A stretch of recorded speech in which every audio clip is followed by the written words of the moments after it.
Hey, all right, so this is the first game from round two that I'll be analyzing.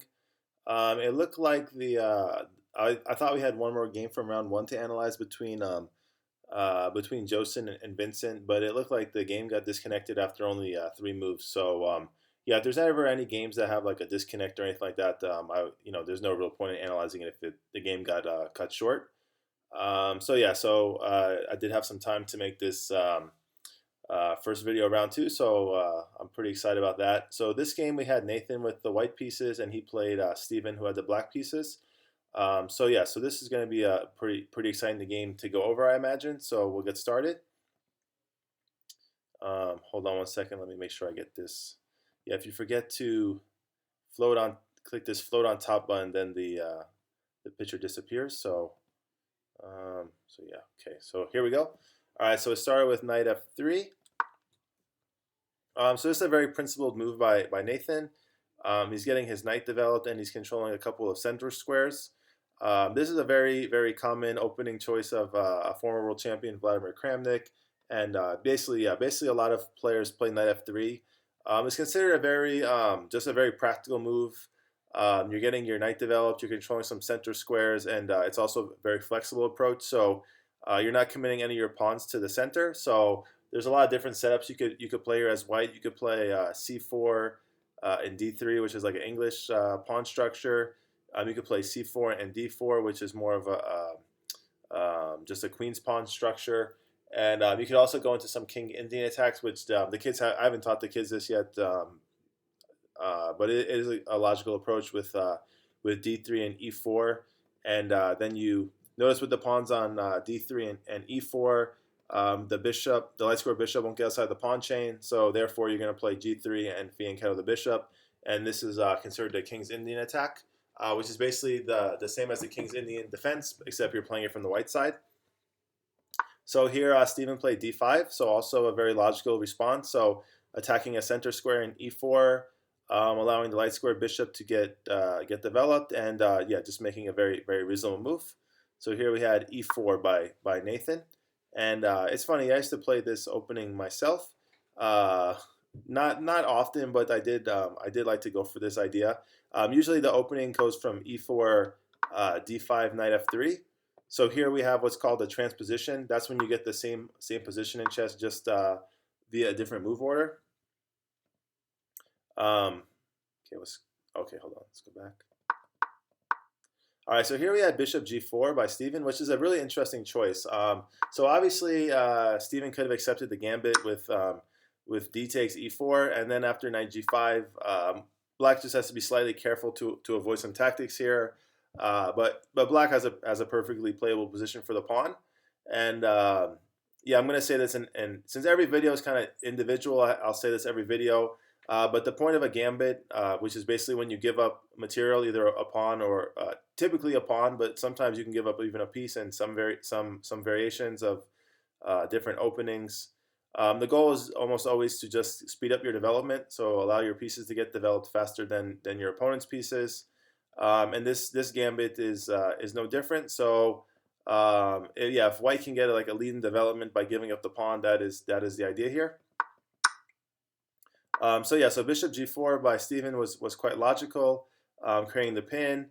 And now if the pawn gets captured, then it's attacking the pin piece, and this could cause some problems for white here.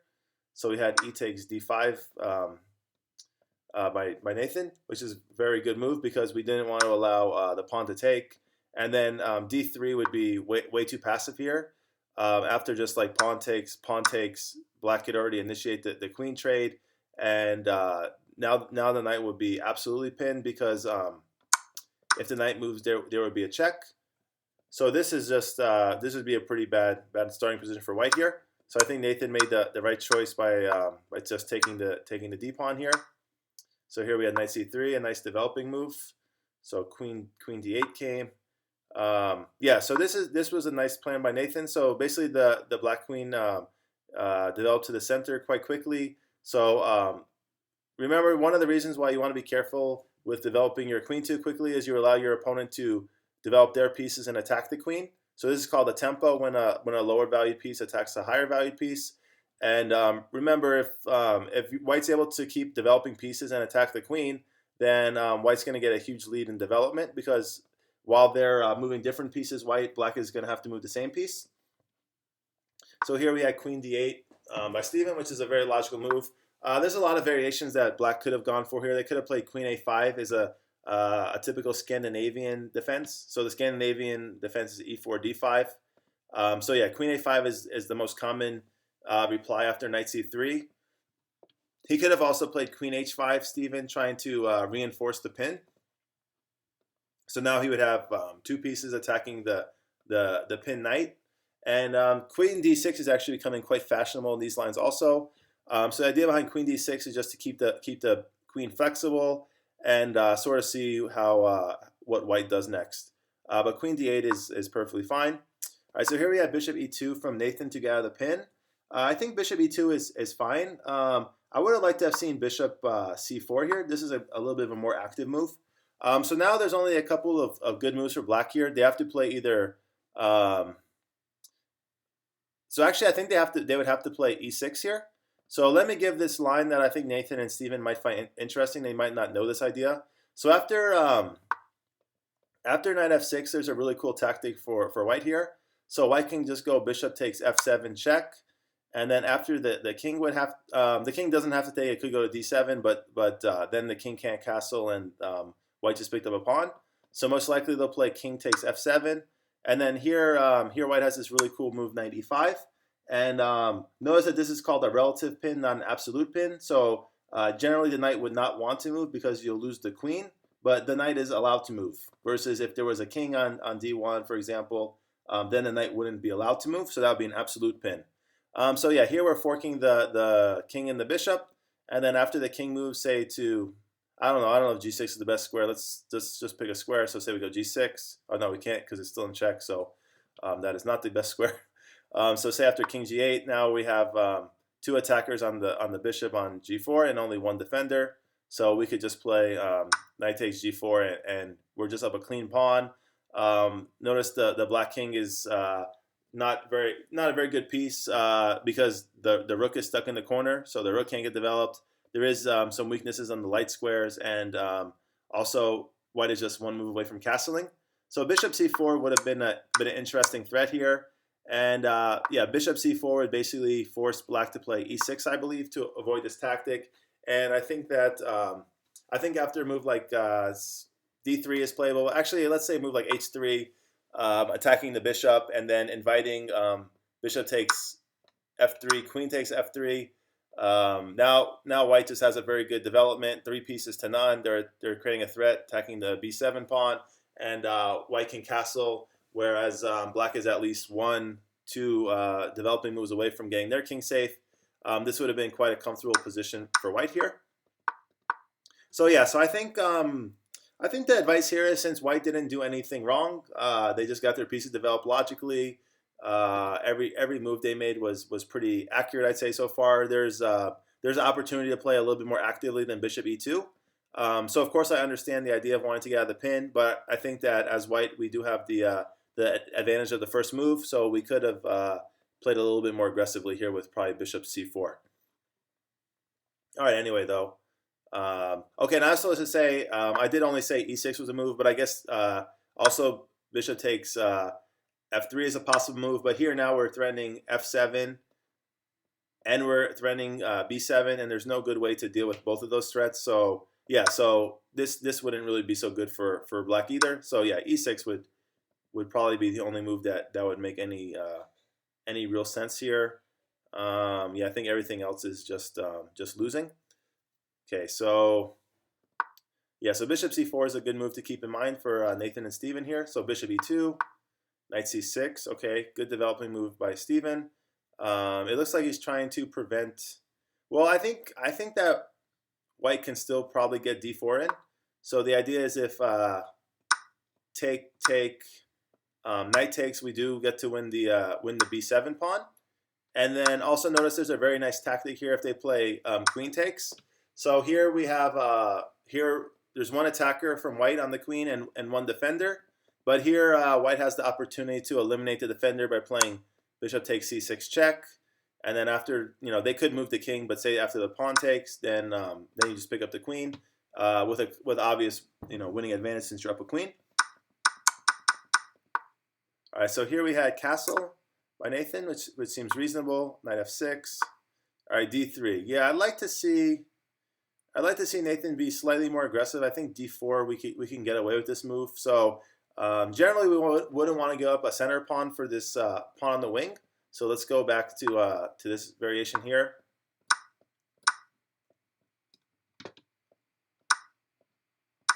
But I think in this instance we can get away with this because notice that these pawns are both isolated, meaning that there's no other pawns that can defend these pawns.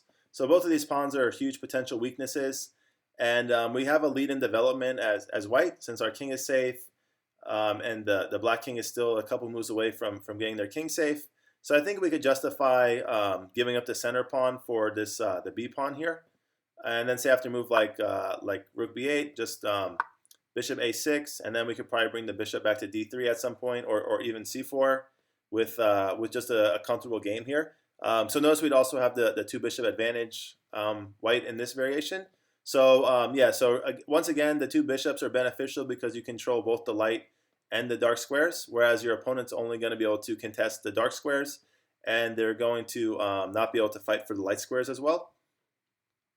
All right, so d3 again, just slightly passive by Nathan, but yeah, I don't think there's anything terrible about that move. All right, so here, Steven, I don't think Steven should just give up the bishop pair. Yeah, be careful about moves like this because one, we're helping the bishop get to a better square. So the bishop on e2 is slightly passive, but from f3 it should be active. And also we've lost the bishop pair as black. And then the last reason why I'll say this move is not so good is because there was no real threat on the bishop. So if there was a threat on the bishop with h3, for example, then you could consider taking the knight, even though even here I'd say like probably moving the bishop back to h5 is the better move. But yeah, so we don't want to just kind of release the tension here. So this bishop's not under any attack. There's no reason for the bishop to just give itself up for the knight here, I would say. Okay, so we have e5. And then here, if Nathan wants to give the bishop pair back, he could just play bishop takes c6 and ruin the black pawn structure. And then after a move like rook e1, putting pressure on the e5 pawn, and then also lining the king up, the rook up with the king. This should just be a very, very pleasant position for white to play.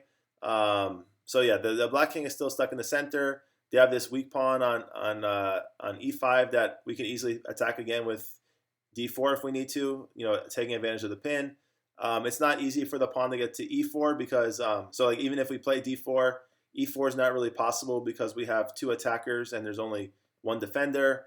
So all this seems like it'd be very beneficial for white. All right, so take, e5. Okay, yeah, a4. Okay, this move we definitely have to talk about. Yeah, we haven't completed our development yet, and this move isn't really threatening any. It's not threatening any center squares at all. So I can't approve of this a4 move. So we kind of neglected our principles here of developing our pieces and controlling the center. So it's really hard for me to figure out what this a4 move even does. I assume he's trying to go a5, a6, and attack the pawn that's protecting the knight. So that's the only thing that makes sense to me. But I feel like this plan is quite slow because say, for example, we do get a5 in, then black could always just play a6. And then it's kind of questionable like why you just kept moving the a pawn, I think. Because the king hasn't committed to the queen side yet, so I don't think we can justify like launching a pawn storm yet. And we do have to develop some pieces. So I don't know if bishop g5 is so great here, but once again, I do like either rook e1 or bishop takes c6, which I think would be good for white.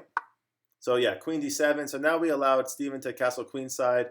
The queen's protecting the knight, so this bishop takes c6 move isn't as good anymore because it won't result in the doubling of the black pawns. So after bishop takes c6, black can play queen takes c6.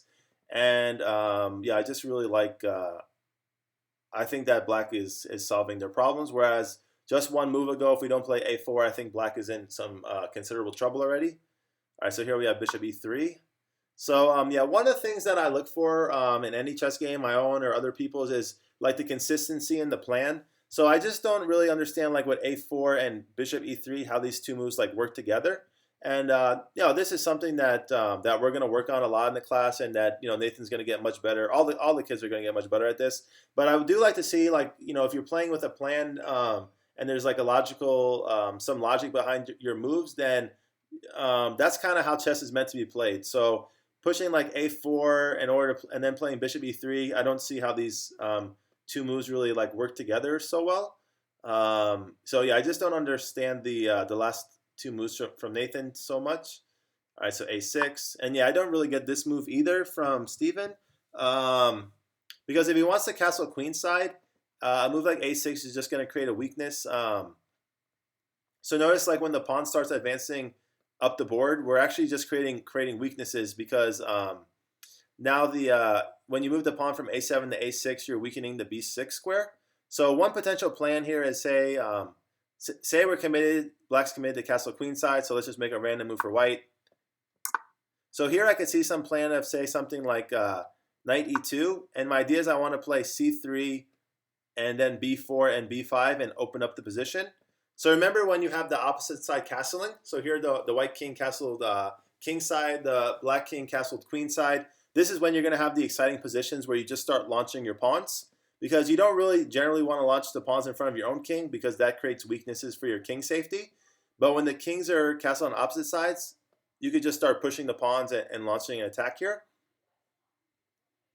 All right, so a6, knight e4. Yeah, again, we're just moving the same piece. I mean, I feel like we're getting closer to the middle game than the opening, so I could see the idea of wanting to improve the pieces, but our rooks still aren't connected here, and I don't see what knight e4 is really accomplishing. So I think here something like queen e2 would make more sense. Yeah, just something to get the rooks connected and try to improve your position. I don't think knight e4 is going to improve the white position so much. Okay, h5. Yeah, another. Okay, yeah, well, I think we're neglecting the opening principles a little bit too much in this game. So there should be more fighting for center control and more focus on king safety, because all right, so I assume h5. The idea is something like knight g4 here, but we could like if white just takes on f6, which I guess that happened in the game. I don't really understand how this h5 move is gonna help out black just yet. So yeah, knight takes f6 seems reasonable. We're attacking the king, so we're giving a check, and we're also attacking the queen. So and then of course black wants to take anyway to restore the material equality, because black did just lose their knight. All right, so c3. Okay, so I think Nathan is trying for a kingside pawn storm. I still would like maybe something like rook e1, because I think you have to try to force Steven to commit somewhere with his king. So the idea behind rook e1 is to try to open up the e file. So something like rook e1 and then d4 next turn, and yeah, I think this could be okay for white. So I think yeah, Steven would basically either have to castle queenside or close the e file by playing bishop e7, and then d4 doesn't make as much sense. But we could go with like bishop takes c6 and then d4 here, which I think is playable. We would have to be slightly worried about castle queenside, but I think after something like c3, I don't know, this last few moves didn't seem to go so well for white, so maybe my suggestion wasn't so great. But it does feel like we should have a good move here as white. So I'm just trying to find the absolute best move for white here. I mean, we could just take on h5, right? That is a free pawn. It's a dangerous pawn to take though, because now we're opening up the h file for the black rook. So yeah, so I'm not sure. Maybe here we could just even go. We could have played bishop takes h5 and then bring the bishop back to g4. So something like maybe here, castle queenside. If we play bishop g4, it looks like we're paying the queen. Well, we are paying the queen to the king, but we allow f5. So something like this, I don't think is necessary. But here we might just be able to play. We might just be able to play the bishop back to f3 and claim we're better because we're up a pawn. We have the bishop pair, and yeah, I think we should be okay here. as white. So this was possible. Okay, so what happened? So c3. Okay, yeah, c3 is fine. A tad on the slow side, I'd say, but it does do a good job trying to fight for the d4 square. So I understand that. Okay, so here we had rook g8. So yeah, so here Steven is just going for an attack. I don't feel like this attack is justified, to be honest, because we still have a lot of things going on in the center that need to be resolved. The black king is still stuck in the center. So the idea by Steven is to create this pin along the g file. So I think the easiest move for Nathan to make would actually just be play king h1. I think this move might be a little bit above their I guess I don't think it's above their skill level. I think it's above what we've really gone over so far. So yeah, we should definitely spend more time working on these kind of tactics. We mostly spend time doing puzzles, so this is kind of a different. This is more of like a defensive tactic, I would say. So the idea behind king h1 is just to stop this queen h3 threat. So king h1 would be a nice way to get out of the pin here. And I think that, yeah, once again, I think that white would be okay. So here we have bishop takes h5. I'm curious if white can get away with this. I think they should be able to, but let's just go through the game some more. So queen h3. So I don't know if Nathan saw this move or if he missed it. Maybe he saw it and just realized it's not like that strong of a move, so he just allowed it. I'm not 100% sure. So here we have bishop f3. I think also queen f3 was probably playable here. So yeah, something like queen f3, and then notice if the queen takes our queen, we could take back with the bishop. And I don't think rook takes g2 is something we have to. I don't think we have to worry about this too much as a white. I think we should be okay here, just because we did pick up an exchange, and it's going to take us several moves for the rook to come to g8 to create a pin. And even when the rook does come to g8, notice it's not protected by anything. So so it's going to take several moves before rook to g8 is a real problem. And in the meantime, we can always play like king h1 and rook g1, and say that we're just completely fine on the g file. We could even maybe say that we have better control of the g file than black does potentially. Okay, yeah. So I think queen f3. So I'm trying to think. Is there anything? So maybe queen f3, queen h4, g3 seems fine as well. And yeah, here I'm just happy with my extra pawn as white. And then yeah, the queen is actually almost trapped here. So something like queen h3 is forced. Yeah, I'm a little worried though that my bishop might get trapped here. So let's see if we can figure out a way to avoid that. And then also rook h8 threatening mate on h2 is an issue. So maybe g3 was not the most precise way to play this. Probably the most precise move is h3, and then we could bring the bishop back to g4. And yeah, here I think that white is fine. So say they try to play something like f5. F5 we could just take the pawn, and we could play the bishop to g4. So basically anything that black does besides f5, I think we should just play bishop g4 next. And I think actually our king is quite safe. Notice there's an important thing, so let's just make a random move for black here. Notice that after bishop g4, we're preventing the black king from castling queenside. And we could also try to get like queen f5 moves in and try to create a checkmate threat. And if black wants to play rook d8, then yeah, then their king is just stuck in the center forever. And I don't think that black is going to be able to withstand this attack for too long. So yeah, so I think this h3 move would have. It's a hard arrangement of your pieces to find, but I think if Nathan could have found this like queen f3 and h3 move, he would have been better here. Just because, yeah, I mean, I think Steven's a great chess player, but no matter how good of a chess player you are, you have to abide by the principles, of getting your king safe and completing your development. So yeah, so I think Steven, he assessed the position properly that he could delay castling a bit, but I think he's kind of going, he's going like a little bit in a risky position here because he just has kept his king in the center for so long. All right, so yeah, so queen h3, bishop f3. So I also think bishop f3 is fine. When you are the one that's under attack, you do want to try to trade off the powerful pieces of your opponent. So that is one reason why I do like queen f3, because if we could trade the queens off, then we're just up a pawn. We have the two bishop advantage, and we also have this passed h pawn. So notice there's no black pawns that can prevent this pawn from advancing. So this h pawn push is definitely a very good long-term plan for white. So sometimes your advantages in chess are going to be immediate, and then other times they're going to be more long-term. So yeah, the long-term idea is to get the pawn to the end of the board and create a queen. All right, so here we have e4. E4 is a nice clearing maneuver, so it looks like Steven wants to get his knight to e5 and continue the attack. So I do like this move. Okay, bishop takes e4 is best. Okay, bishop d6 is a very nice move. So yeah, this attack just came very quickly here. Yeah, this is a very, very nice move here. Okay, so g3 is forced. So yeah, the threat was either is just queen takes h2 mate. Here's the threat. I mean, it's possible that maybe we could try to create an escape square with f3, but that seems like very, very difficult to calculate. It's like yeah, f3 might be possible, but no, sorry, f3 is an immediate mate on g2. So okay, so my apologies. f3 is definitely not possible. My fault there. Yeah, so g3 looks like it's forced.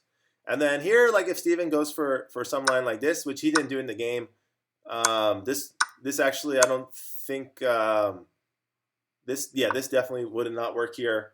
Just rook f2 and the checks are over. So there are some this is definitely like an interesting pattern to remember. So if you're like in a worse position and you're trying to get a draw, this would work if this bishop wasn't here. So say there was no light square bishop controlling this square, and the king just had to move back and forth. This is a good way to bail out for a draw if you needed to. And then if you had a position like where your rook could jump to the h file, then it would just be winning for black. So yeah, that's something that we have to work on. Is we've done like a lot of puzzles. We should start working more on calculation, but that'll come in time. Learning how to calculate is quite difficult. Calculation basically just means like I move there, my opponent moves there, I move there, my opponent moves there. What does the position look like at the end of all those moves? All right, so g3. Okay, yeah, really nice attacking here. So here we have rook h8, and then another nice move by Nathan. He found this rook e1. So basically, he realized he cannot defend the h2 pawn, so he's just going to run away with his king. And actually, the king should be quite safe on the light square, since you can see that black does not have the light square bishop anymore. So the king actually should be able to run away here. Or also bishop g2 is a really nice move by Nathan. Okay, also like, so bishop c5 is a nice move, taking advantage of the discovered attack. So yeah, so the e file's open, the white rook is on e1. So yeah, beautiful move by Nathan. Bishop c5 is really good. Okay, so bishop takes b7 is also fine. In this position, though, I would prefer that, I think Nathan should actually be slightly cautious here. He's up a pawn. This b7 pawn is quite weak. The black king is stuck in the center. So if I was white here, I wouldn't be getting too materialistic by picking up this pawn. You probably could get away with it, but once again, I really like a move like queen f3. So I think queen f3 just kind of completely shuts down black's attack. So, and it's really, yeah, there's really not much that black can do here to keep any kind of pressure in this position that I could see. So we're still threatening to take on b7, but the advantage of having the queen on b7 is that we'd also be attacking the knight on e7, which is a pin piece. So remember, we do want to attack pin pieces. If the king castled queenside, that would just lead to a checkmate in one move. The king cannot castle kingside anymore because this rook moved. And yeah, also we're attacking the queen, of course, and it's unprotected because the knight is pinned. So I don't think there's really much that black can do here except trade off the queens. And the bishop's going to do a good job of controlling the h1 square. Not that it really even matters, because after rook, even if rook h1 was safe, we could move the king to g2. And notice that the rook on a1 is going to protect the rook on e1. So yeah, so these are kind of the subtleties that I know Nathan and Steven will definitely learn with some experience. this is just years of playing and kind of getting a feel for these type of positions. You're only a few moves away from your king being perfectly safe here. You're up a pawn. This knight is not very good because it's pinned. Black has these really ugly pawns. These two pawns are doubled. The D pawn, they're doubled and isolated.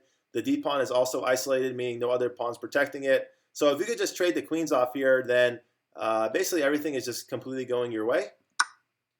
All right, bishop takes b7. Yeah, so bishop takes b7. It also, notice it allows this rook to kind of occupy this open, half-open b file, and now the rook's going to get involved in the attack. So yeah, so this rook takes b7, or not rook, bishop takes b7 move is quite risky, I would say. So after rook b8, now now bishop takes a6 is definitely the losing move, because we needed this bishop on this diagonal to guard against some checks and to provide some safety for our king. So yeah, king safety is basically everything in chess. And white should have had better king safety than black just because they castled. And yeah, so I think Nathan just got a bit too adventurous with this bishop.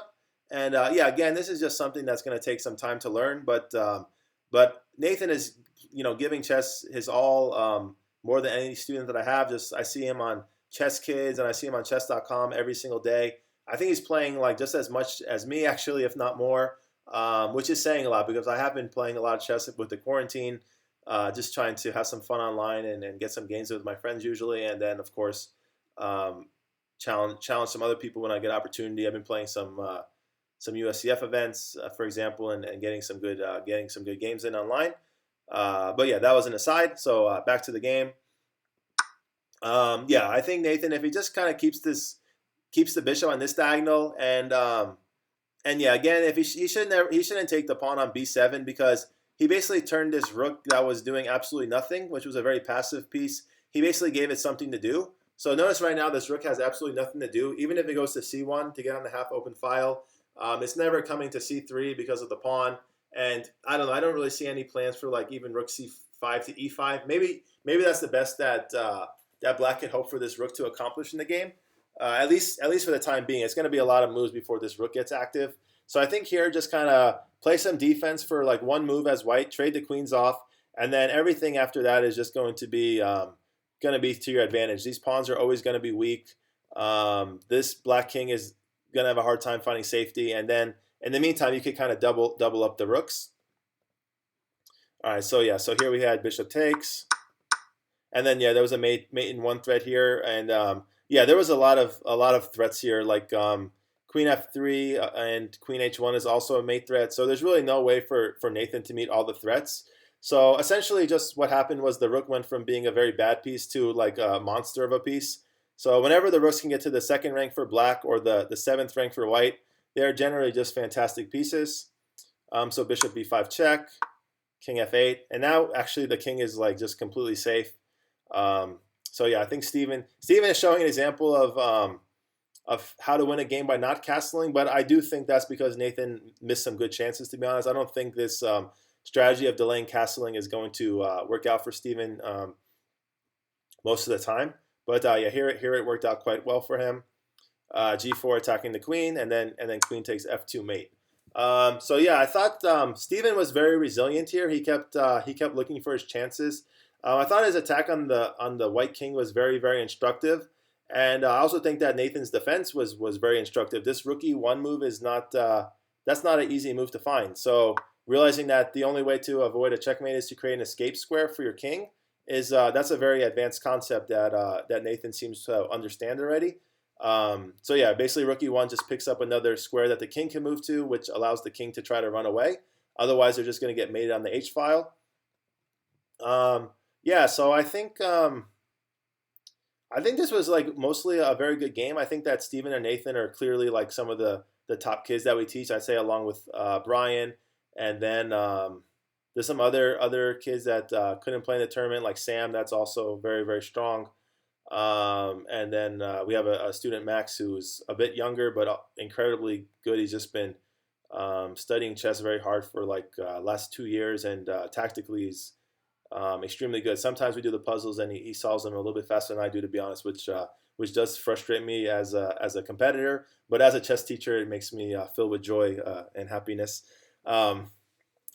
So yeah, so this was a great game, and I just wanted to congratulate Nathan and Steven. And I think these are the kind of games for both sides that's going to really make them much better chess players. As good as they are, and as fast as they've improved, and how impressed I've been, I know that their potential is so much greater than what it is, than their current skill level. So I know that if the passion for chess is there and they put the time in, and we keep working on some of the things that they might not get yet, that yeah, they're just going to be very very good chess players in the future, and just depending on how much they enjoy it and how much time they want to put into it, I think that will determine how far how high rated they can get, and hopefully they enjoy it. That's always my advice for anyone that wants to play chess is as long as you enjoy it, don't really worry about the rating so much. Just try to worry about the quality of your games and try to just enjoy the process of learning, and you'll be surprised if you put a lot of hours in because you like it, how good you'll get in a relatively short period of time. So yeah, so I was really proud of this, as I'm proud to be their chess coach, to be honest. For one, the fact that their parents, like put them in the chess class and allow me to teach them means a lot to me, and I try my best to make sure that I help them improve as quickly as they can, and try to I don't know, try to steer them into good ideas, and save them some time maybe from some of the things that that took me a long time to learn, and hopefully make it easier for them to learn it. So yeah, so thank you. This was a great start to the second round, I believe, and I am very excited to keep making these videos. I've just been so impressed with how the kids have improved, and yeah, it's just I'm just excited to see what the future holds. So thank you.